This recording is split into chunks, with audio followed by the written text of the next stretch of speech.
Assalamualaikum warahmatullahi wabarakatuh. Waalaikumsalam warahmatullahi wabarakatuh. Hai Sobat Sempati, kembali lagi bersama Podcast Sempati SMP Negeri 43 Surabaya. Podcast Sempati penuh inspirasi. Nah Sobat Sempati, jadi hari ini Cecil kedatangan tamu yang spesial nih, yaitu Kak Zamroni. Selamat siang Kak Zamroni. Selamat siang, Selamat siang Ibu Kepala Sekolah. Tempu Sri. Selamat siang Pak Zaki. Gimana Kak kabarnya? Luar biasa lah, seperti jargonnya Sememat 3. Penuh inspirasi. Iya, luar biasa. Nah Kak Roni, jadi kan tadi kan Kak Roni kan datang ke SMP Negeri 43 ini untuk memberi materi adik-adik MPLS ya Kak Roni. Beri masukan dong Kak untuk adik-adik MPLS tadi. Yang pasti tadi saya pas awal itu saya lihat wah ini calon-calon menteri gitu ya, calon gubernur, macam-macam, ada calon menteri pariwisata, menteri pendidikan, menteri lingkungan, bawahnya calon investor. Tadi anak-anak itu kan di lantai 3 mereka punya respect yang bagus, menghormati, menghargai dan tertib gitu ya. Terus ada calon wali kota juga tadi. Iya, calon bupati. Iya, tadi itu total ada berapa tadi ya? 317 gitu nggih. 317 ya, itu wajah-wajah yang penuh keceriaan dan masa depan cerah. Yang pasti tadi saya nyampaikan bahwa SMP 43 ini sekolah yang berbudaya lingkungan. Sudah sudah dapat apresiasi, dapat pengakuan dari nasional melalui Menteri Lingkungan Hidup dan Kehutanan sebagai sekolah adiwiyata nasional gitu ya Bu Sri ya. Benar. Jadi saya tadi sampaikan bahwa ya karena ini pengenalan lingkungan sekolah, jadi kalian harus tahu itu bahwa kalian harus segera menyesuaikan, bukan sekolah yang menyesuaikan kalian, bukan kalian terus meneruskan kebiasaan-kebiasaan buruk yang sebelumnya, yang buruk terhadap lingkungan. Nah itu di stop. Jadi ayo segera menyesuaikan berbudaya lingkungan. Nah tadi disampaikan simple kok gitu kan. Tadi termasuk ada survei misalnya, survei siapa yang bawa tumbler, apa dari 300 paling hanya belasan ya yang nggak bawa, yang lainnya kan bawa. Itu kan sudah terbiasa. Iya, Sudah terbiasa. itu kan keren. Termasuk di rumahnya siapa yang ada tempat sampah itu kan basic, semuanya punya. Terus termasuk yang ini sedotan agak sedotan. Siapa yang masih minum pakai sedotan plastik? Banyak. Nah itu kan itu memang apa potret masyarakat kita sebenarnya. Itu kan mencerminkan karena mereka kan sebenarnya duta-duta itu ya. Iya. Kan mereka duta dari keluarganya masing-masing. Kalau sini ada tadi ada 317 berarti ada 317 kumpul. Yang kalau kita membawa aspirasi keluarganya masing-masing, termasuk penyampaian pesan ke keluarganya masing-masing. Kalau menyampaikan ke mereka bagus, ya mereka akan meneruskan ke keluarganya. Nah, jangan pakai sedotan lagi. Ternyata kalau sedotan hanya dibuang di tempat sampah, itu masalah menunggu, masalah mengancam terus gitu, sampai kapanpun gitu. Dan lain-lain, termasuk misalnya tadi ayo bantu biar tidak lagi sering atau mudah terjadi bencana lingkungan kayak banjir. Gimana caranya? Kalau hujan tebar timba, tebar ember kan sederhana ya. Setelah itu disiramkan ke tanaman kalau hujannya udah reda. Loh Kak, rumah saya, tempat saya nggak banjir. Ya justru karena tempat nggak banjir, airnya hujannya tapi kan hanya dipindahkan ke sebelah. Yang banjir yang sebelahnya karena lebih rendah, itu yang dicegah. Jadi bagaimana sedapatnya sekarang air hujan itu ditabung ke tanah gitu, biar pas hujan atau musim penghujan tuh nggak mudah banjir. Terus kalau musim kemarau nggak mudah kekeringan.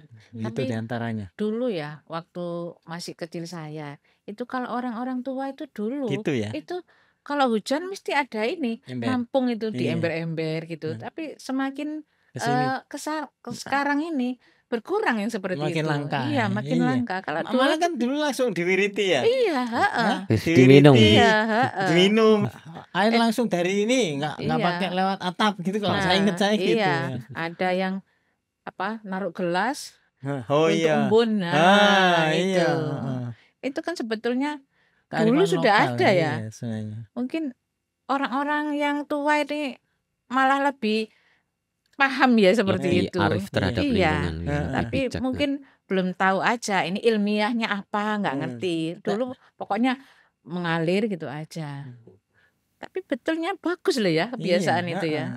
Dan ternyata air hujan memang penuh rahmat kan. Nggih. Iya. Apalagi yang langsung. Kalau yang lewat turun dulu di atap mungkin Ya, 1 kali 2 tercampur. kali biar atapnya bersih dulu Iya, ya. Tapi kalau langsung langsung aja. Iya. Itu juga salah satu rezeki yang sudah dipastikan kehalalannya. Nah, itu Jadi, ya, bener itu. nggih, Tapi halal. tapi sama ini hanya dibuang. Iya, betul sekali. Wah, mestinya kan kalau musim hujan itu bagaimana tidak sekedar mikirkan, jangan sampai banjir, tapi juga ayo nabung, gitu. Ayo buka deposito, Dimasukkan deposito lagi air, pada sumur resapan. masukkan ke tanah, itu. Jadi gitu sih, banyak tadi yang sederhana yang bisa dilakukan langsung. Nah, Kak Roni ini kan adalah presiden dari Tunas Hijau ya, Kak ya? Ya. Boleh dijelasin dong, Kak? Barangkali ada yang Sobat Sempati tidak tahu Tunas Hijau itu apa? Tunas Hijau itu organisasi lingkungan awalnya. Jadi awalnya itu kan ada berapa 5 orang pemuda waktu itu, backgroundnya memang melalui kegiatan pramuka waktu itu. Tahun 99 kan waktu itu ada ini kan reformasi ya, takut mau ajak mahasiswa itu takut, khawatirnya mau dikirim ke Australia terus malah menjelekkan Indonesia gitu kan, takut mahasiswa waktu itu. Terus akhirnya pakai pramuka. Nah 5 orang itu yang lolos, terus sebulan di Australia itu yang meneruskan, yang terus bergiat. Sederhana sebenarnya, buang sampah harus pada tempatnya, karena waktu itu kan masih sangat banyak yang buang sampah sembarangan. Terus menjadikan saku tempat sampah sementara, terus ngingetin orang lain, ayo itu diambil sampahnya. Sederhana. Termasuk waktu itu sudah mikir, kalau minum air kemasan plastik sekali pakai maksimal 2 dalam sehari. Waktu itu begitu, membatasi. Karena waktu itu sudah sangat banyak, apalagi sekarang kan malah dikit-dikit belum habis sudah beli lagi, nggak habis beli lagi, ditinggal yang sisanya itu. Terus saya berjalan ya, mulai eksisnya itu sebenarnya dengan bersih pantai. Waktu itu bersih pantai di 36 dari 37 kota kabupaten se-Jawa Timur bersamaan waktu itu. Yang mengkoordinir, kami yang mengkoordinir, dan di Surabaya waktu itu ada 6.000 berapa gitu. Tahun berapa itu? Tahun 99 September waktu itu. Gubernur yang datang Surabaya. Waktu itu Pak Imam Utomo di Pantai Kenjeran. Dan meledak, maksudnya booming waktu itu, karena nggak pernah kan sebelumnya. Berapa tahun sebelumnya sih di Kalimas, tapi kan hanya 3.000 atau berapa. Itu Imam Utomo ikut ke pantai, ikut bersih-bersih, bikin acaranya nggak pakai uang. Nggak ada uang sama sekali, jalan. Itu sudah terbentuk nama Tunas Hijau itu? Iya, sudah. Itu dahsyat waktu itu, dan bisa ngajak banyak pihak, banyak elemen. Malah belum kenal sekolah, jadi belum kenal sama sekali sekolah. Jadi publikasi nyaris hanya melalui waktu itu disupport sama Jawa Pos Plus. Udah bingung, dikit-dikit telepon, daftar sekian dari ini gitu. Orang tahu nama-nama banyak. Itu begitu. Oh, berarti masyarakat umum ya, ada sekolah, cuman sebagian kecil. Ada sekolah juga. Mak waktu itu belum kenal sekolah, belum. Kakak sekarang nanti mau ini ke ini, enak kalau sekarang kan. Waktu itu gak kenal siapa-siapa, gak kenal, dan bisa jalan waktu itu gitu. Tapi yang keren waktu itu 0 rupiah, dan berjalannya dengan hati bukan dengan kaki. Berarti dulu pionernya dari Surabaya terus nasional atau bagaimana? Surabaya. Oh enggak, waktu itu Jawa Timur. Jawa Jadi Jawa Timur waktu itu. Ada yang dari Malang. Karena kebetulan saya kan pengurus Pramuka Jawa Timur waktu itu. Pandeganya DKD. Jadi pakai jaringan itu. Tapi ya menggerakkan ke 36 itu juga 0 rupiah. Jadi bahwa dengan sungguhan itu pasti akan jalan. Nggih, Bu Sri. Nggih. Dengan Terus sungguhan tuh, selanjutnya apa aja itu programnya selain tentang kan termasuk pemerhati lingkungan nggih. iya. Nah, Nah, apalagi dari situ, jadi iya. tunanetra itu belajar dengan melakukan, Mm-mm. belajar sambil melakukan. Semula nggak tahu, tapi backgroundnya matematika. Semula nggak tahu. Oh pohon, jenis pohon-pohon, terus perakaranya. Tapi karena terus berinteraksi, jadi oh ini tatap merah ini tipenya kayak gini. Oh pohon kupu-kupu, saya sih nggak tahu ya. Kalian ngerti? Pohon Pohon kupu-kupu. Iya, kupu-kupu. belum tahu. Bohenia. Belum, Bunganya belum. ungu. Iya. Mm-mm. Daunnya kayak Tahu. kupu-kupu, Iya, kayak sayapnya kupu-kupu. Iya, Oh. Udah jarang kan, biasanya udah sih. jarang Iya. sekarang. Dulu lumayan ya, tahun 2000 awal tuh banyak di mana-mana. Tapi lumayan bagus sih, perakarannya juga Termasuk bagus. peneduh itu. Iya. Terus tatap merah ternyata akarnya, wah jadi tahu. Oh, tatap merah kayak contohnya di situ tahu. Jadi akhirnya jadi expert di situ. Karena jadi tadi setiap hari adalah belajar, setiap saat itu Ilmu. adalah waktu untuk belajar. Oh ini perakaran, ada jalan dilihat, ada pohon dilihat. Oh kayak gini ya ternyata mentreatment pohon. Jadi terus mahir. Termasuk mungkin nggak tahu juga. Bu Sri tahu nggak kalau hutan kota pertama yang partisipasi publik di Surabaya itu dibuat oleh Tunas Hijau. Itu tahun 2002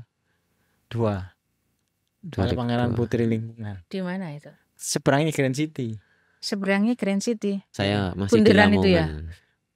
Bukan seberangnya Grand City, pinggir kali Mas. Oh, dekat kali itu ya? Iya, ya Oh, itu. Yang sebelumnya 2001 itu adalah gunungan sampah.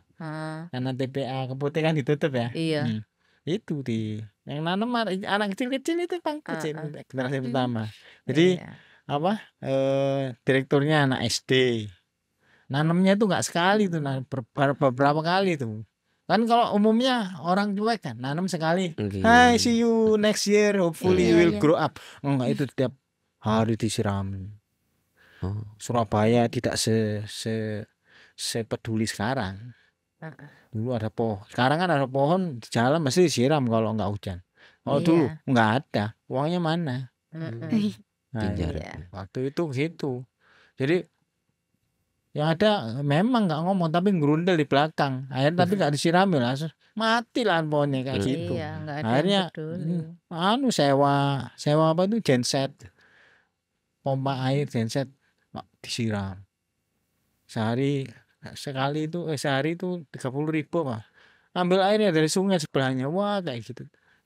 Sampai 3 bulan mau ketemu musim hujan. Nah setelah itu dia akan bisa survive. Dan banyak lagi, dan uangnya waktu itu dari beli pohon itu dari mana? Uang dari ngumpulin koran bekas, buku telepon bekas. Nah, ini masih menangi nggak? Yellow Pages. Iya, ini kan tebal-tebal ya. Iya. Wah itu tebal-tebal itu Kan dijual. Setiap tahun itu dapat baru. Itu kan utuh-utuh ya kan? Ngeluak gitu. Diluak, dikumpulin. Banyak ya, dapat uang banyak dari ngumpulin itu. Samping juga pohon. Gampang put itu memang. Ini sasarannya mulai menyasar ke anak-anak itu sejak kapan? Kan awalnya kan menyasar ke umum toh? Iya, umum. Mulai menyasar ke anak-anak itu sejak kapan itu? Jadi di Australia itu 99 bareng, terus 2000 itu kami diundang khusus Australia itu belajar anak-anak. Mau ada konferensi anak. Australia itu ada banyak negara yang ikut gitu kan, tapi memang dominan Australia. Terus waktu itu saya masih datang sendiri 2001 juga begitu, diundang lagi karena program kita di Surabaya kan berkelanjutan, mau kata mereka berkelanjut, diundang, dibiayai. Terus tahu gini ya, kalau anak-anak conference gitu, masing-masing punya project.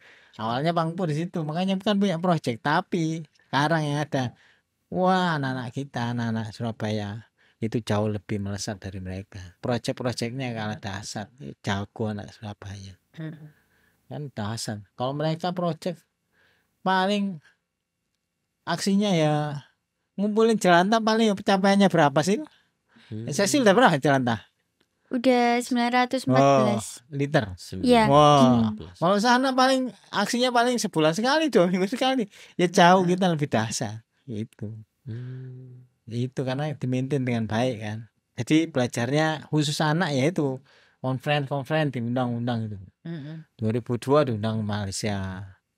2002 itu mulai ngajak anak ke Australia. Ada sponsor. Ada sponsor waktu itu Bang Put hadiahnya ke Australia. Terus 2003 juga begitu. 2004 itu dasar lagi. Ada sampai ke Amerika. Berarti mulainya 2000? Mulai 99. Oh 99. Australia itu aksi bukan bersih pantai. Pangput. 2002. Oh 2002.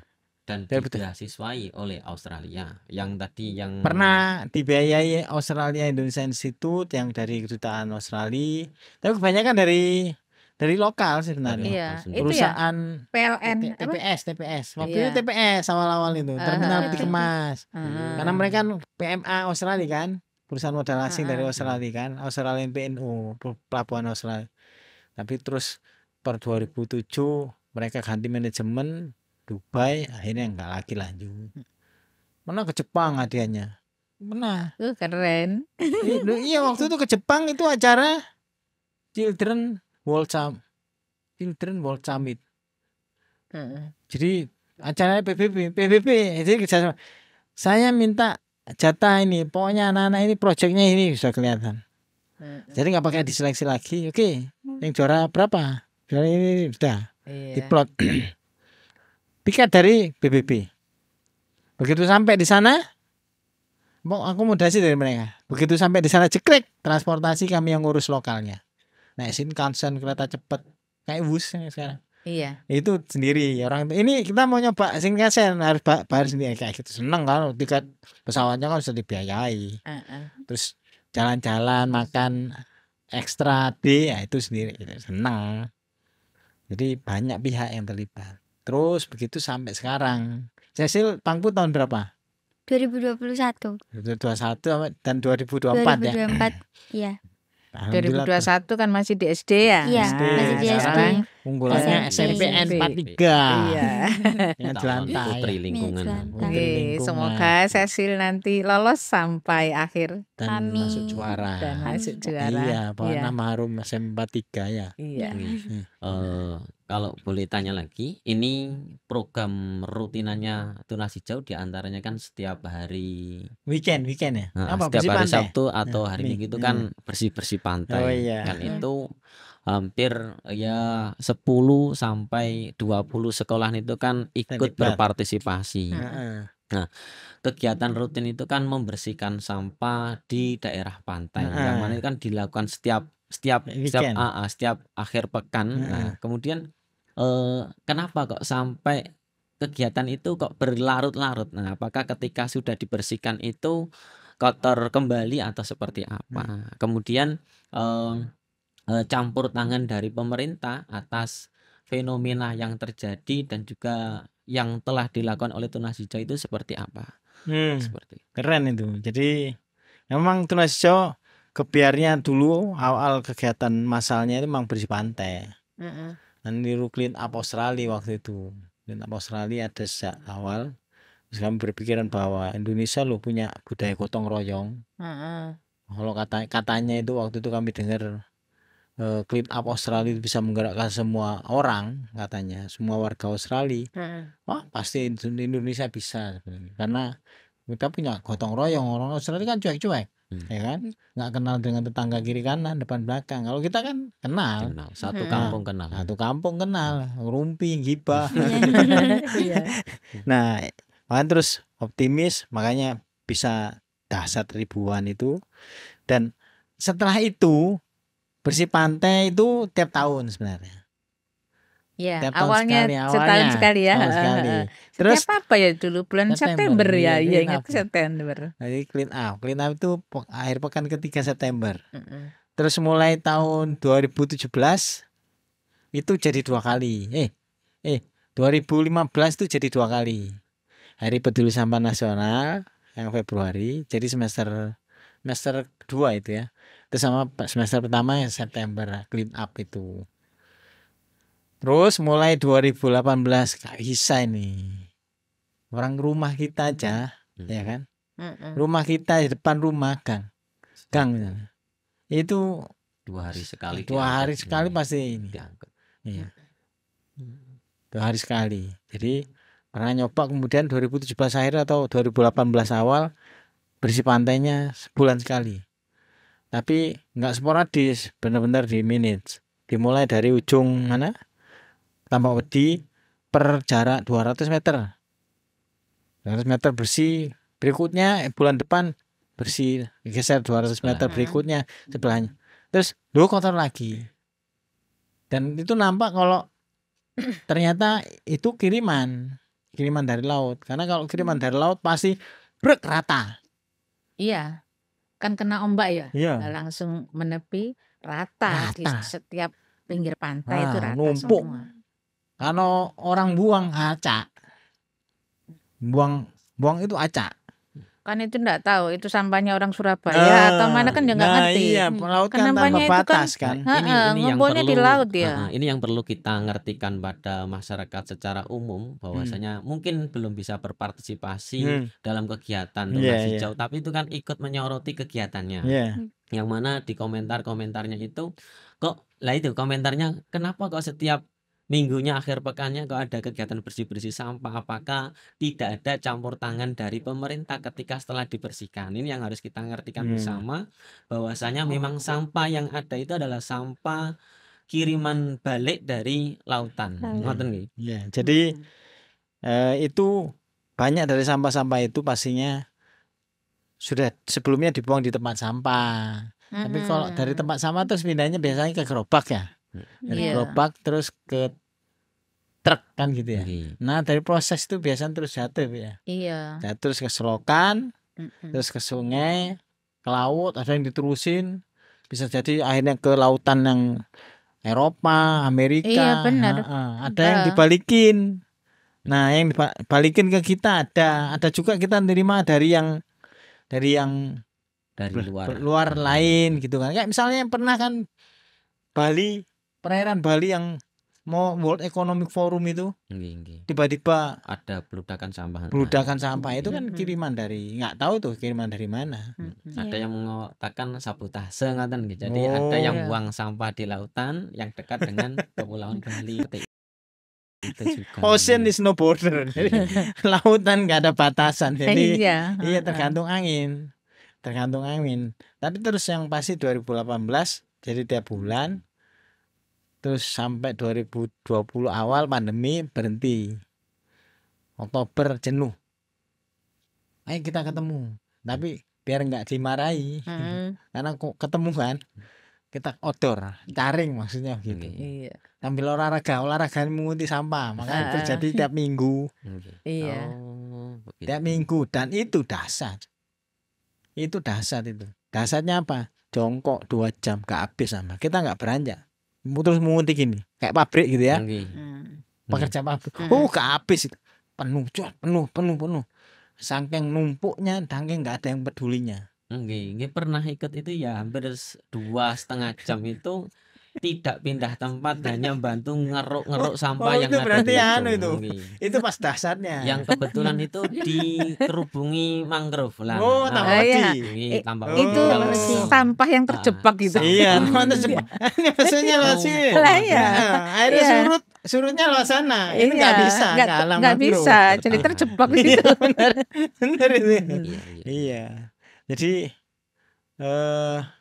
ya itu kiriman dari laut. Ada memang yang orang iseng nggak tahu mereka penduduk mana gitu ya, naik motor terus sambil nggak noleh langsung buang gitu. Gitu. Iya. Kadang pagi biasanya berangkat ke pasar. Tapi Mas, nyangking sambil cangking. Mau berangkat kerja, nyangking. Nah, langsung aja tolak kiri Nah, kanan. nggak pakai nol itu, Bu. Iya, langsung Langsung. lempar gitu. Iya, nggak pakai nol. Terbiasa. Langsung bung gitu dia. Nah, Iya. itu kalau seperti itu, nah numpuk, nah rata itu. Iya. Nah nampak biasanya dikreseki, Heeh. pampers itu. Iya. Iya, betul. Itu. Oh, yang lain brek sekali laut kirim, bro, rata kayu. Dan semua jenis sampah yang dihasilkan di daratan bisa ditemukan di situ.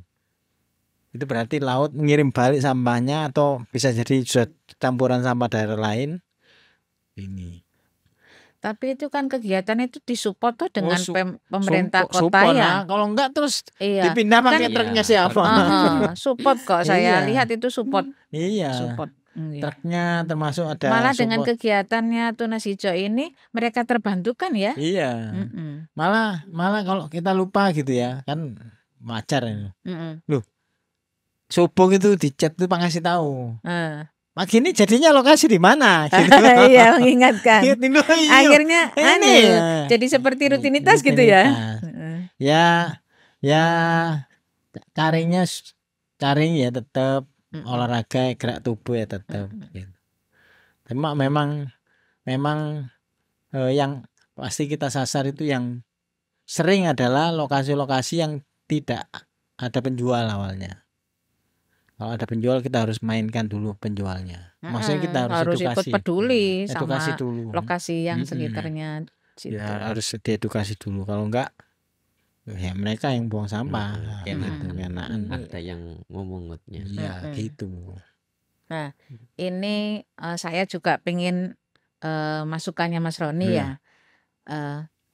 SMP 43 ini kan kemarin itu sudah masuk Adiwiyata Nasional ya. Selamat ya, keren. Makasih. Tahun pertama di sini.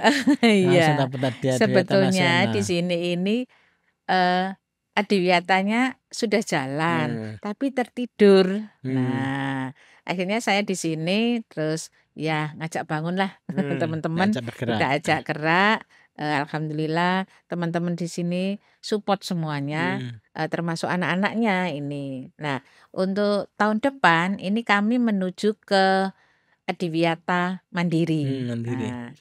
Nah, ini saya mohon masukannya, terutama Mas Roni ini terkait dengan Tunas Hijau. Mungkin apa yang mungkin bisa kita join kerjasama gitu loh untuk menuju ke Adiwiyata Mandiri ini. Jadi kalau saya melihatkan SMP 43 ini tidak sekedar Adiwiyata Nasional untuk menggugurkan kewajiban ya. Enggak. Tapi sebenarnya saya lihat sudah banyak terobosan-terobosan. Iya, kan Adiwiyata bukan lomba ya sebetulnya. Iya, attitude sebenarnya. Adiwiyata kan sebenarnya adalah tools kan. Jadi alat untuk mencapai tujuannya tetap bagaimana permasalahan lingkungan itu bisa diminimalkan. Bagaimana kalau hujan itu nggak banjir. Bagaimana kalau kekeringan itu tidak kemarau tidak kekeringan. Bagaimana sampah itu tidak sekedar dipindahkan, tapi diolah dari sumbernya. Dimulai dengan meminimalkan kan gitu. Jadi ya sudah saatnya dan sudah sepantasnya sekelas SMP 43 yang hebat dan concern lingkungan ini itu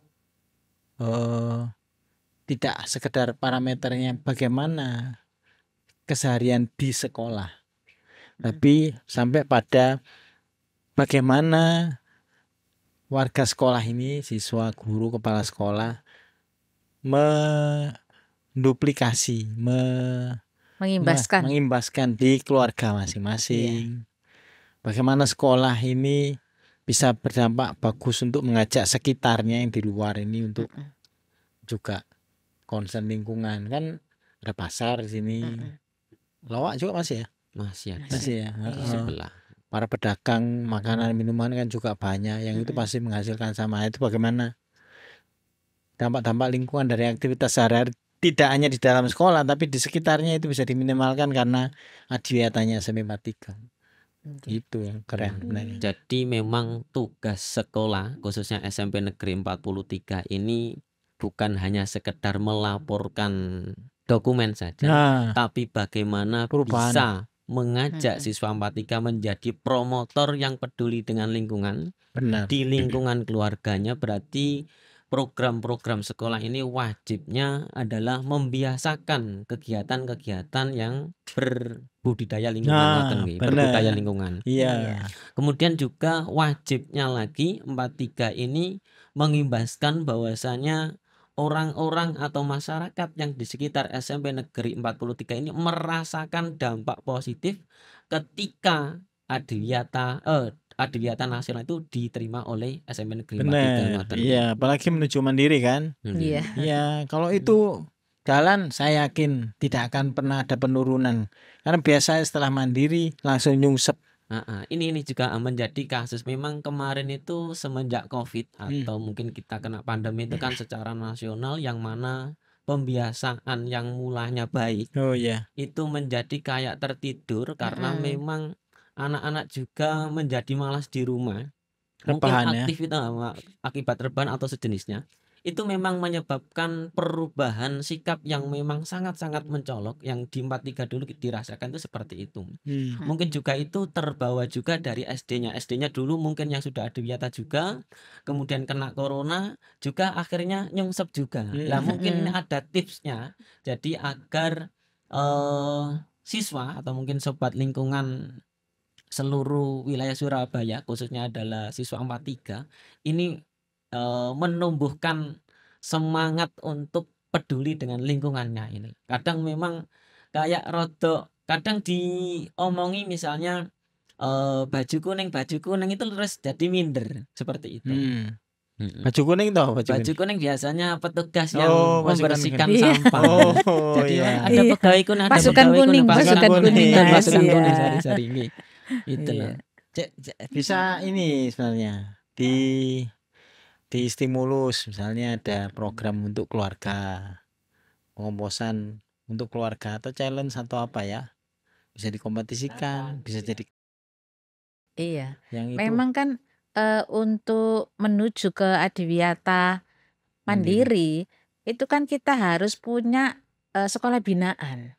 Nah, ini kan berarti kita mengimbaskan ke sekolah tersebut untuk bisa ikut, ayo ikut sama-sama peduli lingkungan. Nah, ini saya rasa programnya Tunas Hijau itu juga sama seperti itu kan, mengimbaskan ya ke keluarga dan sebagainya. Termasuk yang Pangput kan juga ada kolaborasi aja. Iya, ada kolaborasi. Aksi-aksi kampanye bersama itu kan termasuk kemitraan, pengimbasan juga ya. Jadi ya kepala sekolah Bu Sri bisa powerful di situ. Misalnya kompetisi bu antar keluarga. Iya. Mengolah sampah organik di rumah. Piagamnya nanti tangan tangan kepala sekolah. Nanti 43 jadi saingannya Tunas Hijau dong. Nah, mitra. Ada challenge. Iya. Mitra benar, mitra. Iya. Untuk membuat bumi ini jadi lebih. Iya, mitra benar. Iya, karena tantangan kita itu kalau yang Surabaya sehari itu 1.600 ton dikirim ke Benowo, itu tantangan kita. Betul. Masa sekarang jadi gunung loh sudah. Padahal itu baru berapa tahun dia pindah ke situ? 2002. Nah, sudah jadi gunung itu. Nah, makanya. Yang itu ya, ini agak rahasia ini, agak rahasia. Misalnya Surabaya kan mau sekarang ini tuan rumah apa? AFC apa? AFC apa? Iya. Venue Piala Dunia, ya. AFC ya. U19. Iya. Itu ada ketentuan. Jadi kalau misalnya hari ini malam ini tanding dipakai, berarti terakhir kirim sampah kemarin. Jam 10. Hari ini enggak boleh ada pengiriman. Boleh taruh kemana? Boleh ada pengiriman setelah buyar. Gitu. Pertandingan selesai, stadion sepi ya baru masuk. Boleh masuk. Ini hari, ya kan? Itu untuk meminimalkan. Tantangan kita itu benar. Surabaya itu tantangannya kan ada banyak program ya. Adiwiyata, School, sekolah. Terus ada Kampung Surabaya Hebat. Iya, dan lain-lain ya. Kampung Arek Surabaya, macam-macam. Kampung Tangguh dan sebagainya. Jumlah sampah yang dikirim ke TPA Benowo tetap 1.600. Tetap enggak berkurang ya. Nah, Lah ini memang menjadi fenomena. Kemarin kan tahun kemarin tuh saya ikut yang keluarga sadar iklim. Oh iya. Salah satu kegiatannya itu kan menggunakan tas berulang pakai. Dan itu kejadian di pasar ketika saya beli sayur menemani istri saya itu menolak pemberian plastik. Saya Kresek. dimasukkan plastik kresek Kresek, gitu loh. Jadi kresek, sayur yang dimasukkan kresek. Itu saya tolak, itu malah dimarahi. Ndak pantas Mas, ngoten. Jadi itu yang menjadi juga fenomena Iya. fenomena kita bersama. Sama. Jadi Lah, Pak Zaki enggak itu. Saya kan ke pasar sama anak gadis kan. Nah, itu kalau saya tolak, saya kan juga sama juga pamali gitu ya. iya, Oh ngene. ya. Bu, duwe anak perawan, Bu. Gak ilok ngono gak untuk lamaran. Nah, terus saya ngomongnya gimana? Saya bawa tas, Bu, ini keranjang sendiri. Kan lebih dulu kan malah sering pakai tas. Iya. Yang tebel-tebel itu Oh, ya. yang anyaman itu loh. Anyaman, keranjang Tas itu. itu. Iya. Saya kalau ke pasar mesti pakai itu. Lah saya setiap kali menolak kreseknya itu mesti bilang gitu, Bu, wong duwe anak perawan kok. Lah. Jadi pedagangnya itu kayak ndak terima pelayanan kepada pembeli itu menjadi berkurang. Seolah-olah dengan menolak kresek itu mengurangi pelayanannya. Ini yang menjadi fenomena di masyarakat memang seperti Awalnya itu. begitu, saya juga begitu merasakan. Tapi terus kemudian yang Berarti ada sama. beberapa kali menaik pujian. Menaik pujiannya apa? Wah enak Mas, pembeli kok sampean kabeh ini aku gak perlu kulaan kresek. Iya. Jadi, Bu ya, bawang merah seprapat, bawang putih seprapat, lombok besar merah seprapat, lombok kecil seprapat, apa lagi? Tas. Jadi nggak pakai dipisahin langsung tas kain Jadi satu. Mau nanti dikoncek iya kan? Iya. Terus dipisah lagi juga. Wah enak Mas. Ini iya. Iya. Gitu apa ya sudah. Oh, Pak beli tahu, bawa tepak sendiri. Beli udang. Itu bingung. Pertama bingung penjualnya. Sudah ambil ini kan sudah kreseknya. dimasukkan. Niki lho Mas. Ndamel niki mawon. Walah Bu, Kadung. kadung Bu. Lah mau tak tuangkan itu kan percuma nih sudah dimasukkan kreseknya kan dibuang juga nantinya. Jadinya akhirnya ya sudah tak terima tapi masukkan tepak. Iya. Ya, yang marah itu sebenarnya kalau kayak gitu udang. Bau kan. Kan biasa pasti bau kreseknya. Dan itu harus segera dipindahkan kalau pakai kresek. Kalau pakai tepak enak. Pakai tepak kan enak. Kan tepak juga enak. Kalau nyimpen-nyimpennya kan enak. Di kulkas kan tinggal masuk aja. Benar. Kalau kresek kan rawan. Iya. Tapi memang itu dinamikanya sih. Dan saya sudah melewati itu dan sampai hafal. Wah, enak malah jadi perbincangan positif. Iya. Wah, enak Mas pembelinya gitu. Kresekin di gitu. Tasin di gitu. Berarti itu memang fase yang harus dilewati. Di awal itu. Di awal. Termasuk misalnya begini. Makan. Oh, kalau makan alhamdulillah sudah ngerti. Itu ada yang minum. Itu pakai piring sendiri karena sudah ngerti alhamdulillah gitu. Enggak ada masalah. Yang ke pasarnya itu tadi. Minum dengan sedotan itu Mas. Kalau itu sudah saya tolak karena itu kalau waktu ngaji dulu itu kan kemubaziran. Ini kan ya lubangnya kan juga sudah kecil, enggak timba gitu. Jadi makanya kemubaziran sip itu iya. Dari agama kemubaziran. Keren itu. Sama kresek juga kemubaziran. Makanya tapi tadi pelayanan, mengurangi pelayanan katanya seperti enggak pantas Mas gitu. Tapi untungnya kan ada aturannya. Jadi itu cukup membantu kita menjelaskan ke masyarakat.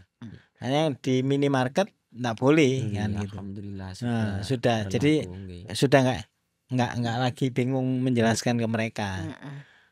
Kan sekarang sudah diterapkan itu ya di minimarket itu tidak pakai kantong, tidak pakai kresek, ya, tapi masih pakai plastik. Pakai kantong. Iya, itu spoon itu kan plastik. Tapi kan bukan kresek. Tapi kan itu masa daur ulangnya tidak selama sama itu plastik itu. Oh sama ya. Jadi, iya. Itu kalau di luar sama plastik juga itu. Meminimalisir penggunaan yang sekali pakai. Iya. Ya meskipun berikutnya pakai aja sih. Kresek boleh dipakai nggak? Boleh. Asalkan berulang kali sampai bolong gede. Iya. Iya. Ini ngomong-ngomong kalau masalah tentang lingkungan ini seru, nggak habis-habisnya ya. Buat berseri aja sih. Iya. Gimana Mbak Cecil? Oh iya, yang terakhir ini mau minta tolong kasih motivasi buat Gitu. teman-teman semuanya. Dari kepala sekolah dulu. Iya, dari Bu Sri dulu.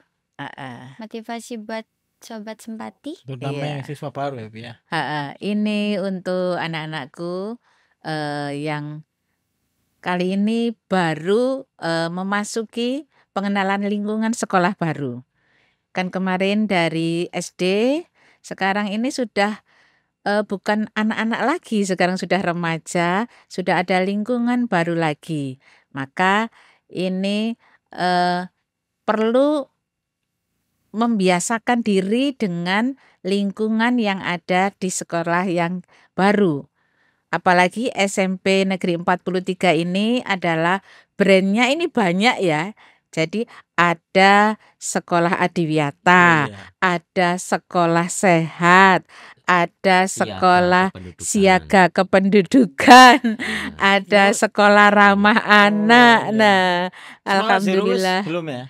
Ya, menuju Mas Roni ya. Inilah harus semoga anak-anak semua segera bisa beradaptasi dengan lingkungan yang baru. Dan nantinya saya harap anak-anak yang baru ini bisa juga menjadi motivator untuk di keluarganya masing-masing. Membawa apa yang sudah diajarkan di SMP 43 untuk dibawa pulang, pembiasaan baik ini ditularkan di rumahnya masing-masing. Kalau itu dari saya, mungkin dari Mas Roni ada tambahan. Kalau saya gini,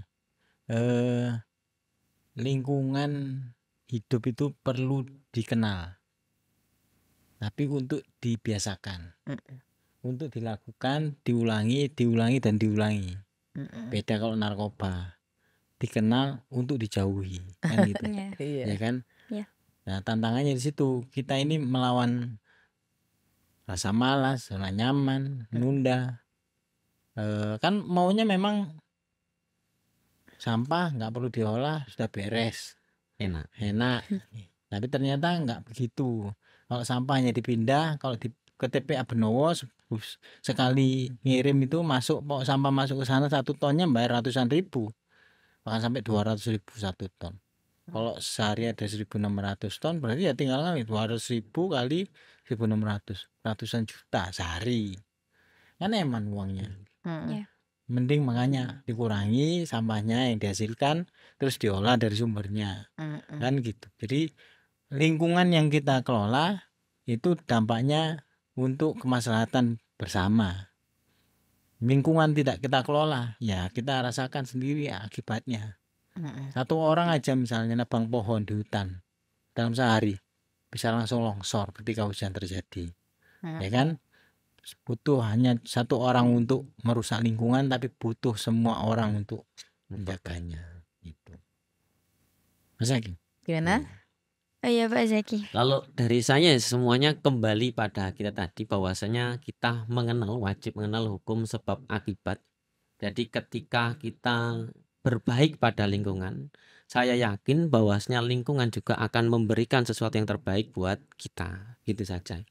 Jadi intinya mari kita bersama-sama berbaik kepada lingkungan yang telah merawat kita dari kita dilahirkan sampai sekarang. Gitu saja. Terima kasih ya Kak Roni, Ibu Sri, dan Pak Zaki atas motivasinya untuk teman-teman semuanya. Jadi sekian dari kita. Wassalamualaikum warahmatullahi wabarakatuh. Waalaikumsalam warahmatullahi wabarakatuh. Salam bumi pasti lestari.